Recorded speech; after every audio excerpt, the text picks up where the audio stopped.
वाहत राहिल्याने पाणी शुद्ध तर संस्कृती समृद्ध होत असते आणि देत राहिल्याने ज्ञान आणि धन फक्त शुद्धच नव्हे तर वृद्धिंगत देखील होत असते.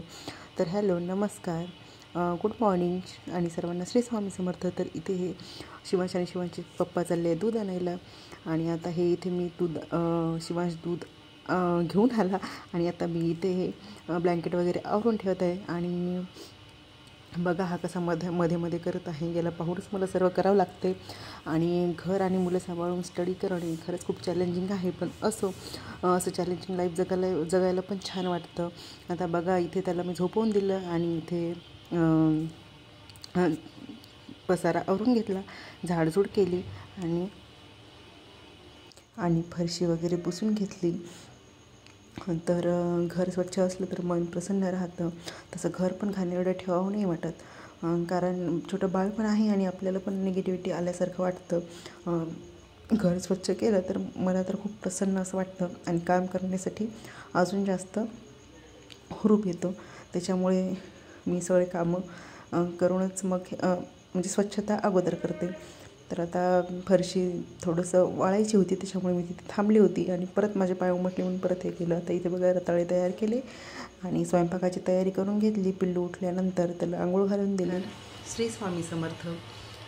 तर आता वाजलेले आहे 5:30 आणि मी तुम्हाला सांगणार आहे की मी ICDSचा अभ्यास कसा करते, कोणत्या पुस्तकातून करते आणि कशा प्रकारे करते. बघा, मूल आणि घर सांभाळून एका गृहिणीची म्हणजे ती तारेवरची कसरत आहे. हे सगळं करून अभ्यास करणं किंवा इतर जॉब करणं वगैरे ह्या गोष्टी ज्या आहेत ते खूप स्त्रियांसाठी तारेवरची कसरत आहे. तरीसुद्धा आपल्याला ते करायचं आहे, कारण आपण मेहनत घेतली तरच आपल्याला त्याचं फळ मिळेल. तर मी हे अंगणवाडी मुख्य सेविका परिशिक्षिका तांत्रिक डायरी या पुस्तकामधून अभ्यास करते. सध्या माझे कायदे वाचणं चालू आहे. आता अभ्यास कसा करायचा आहे, मी हे पुस्तक आधी याच्यासाठी रेफर करत आहे कारण म्हणजे माझं बाकीचे जे सब्जेक्ट आहे तर त्याचा अभ्यास झालेला आहे, त्याला फक्त तर रिव्हिजन द्यायची बाकी आहे. आता सध्या मी करत आहे या पुस्तकाचं रीडिंग करत आहे आणि मॅथचे प्रॉब्लेम सॉल्व करत आहे.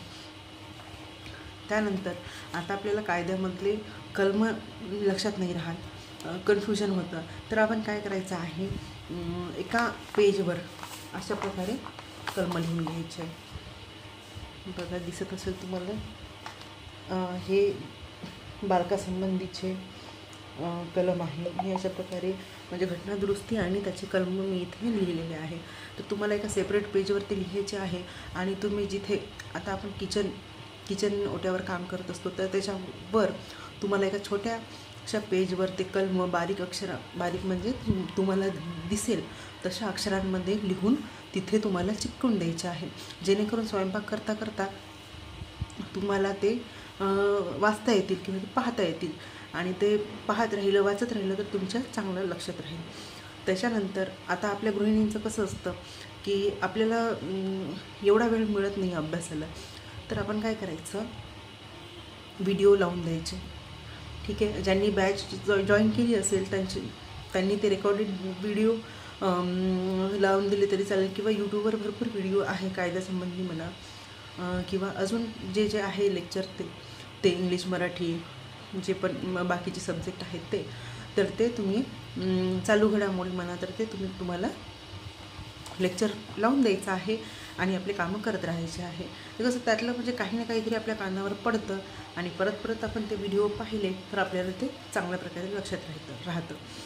तर असं आपल्याला करायचं आहे. आणि बाकीचं म्हणजे हे आता हा जो 40 मार्क्सचा भाग आहे तर तो कसा आहे म्हणजे तो आपल्यासाठी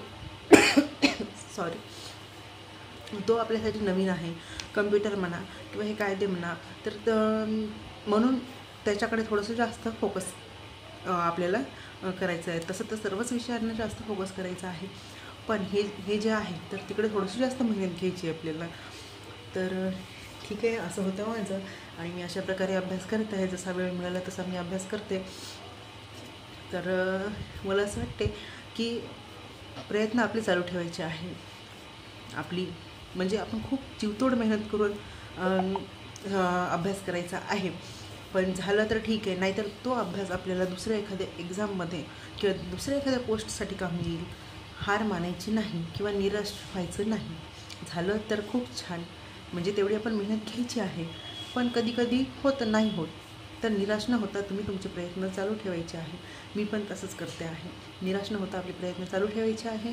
अभ्यास करत राहायचा आहे. तो अभ्यास आपल्याला कुठे ना कुठे दुसऱ्या पोस्टसाठी किंवा दुसऱ्या एक्झामसाठी कामी येतो, तो वाया जात नाही. तर ठीक आहे, हे असं होतं माझं. तर अशा प्रकारे मी अभ्यास माझा फुलाची पाकळी माझा अभ्यास चालू आहे. तर तुम्ही पण हे करू शकता. तर माझा व्हिडिओ तुम्हाला आवडला असेल तर चॅनलला सबस्क्राईब करा, व्हिडिओला लाईक करा आणि कमेंट करा आणि जास्तीत जास्त शेअर करा. धन्यवाद. श्री स्वामी समर्थ.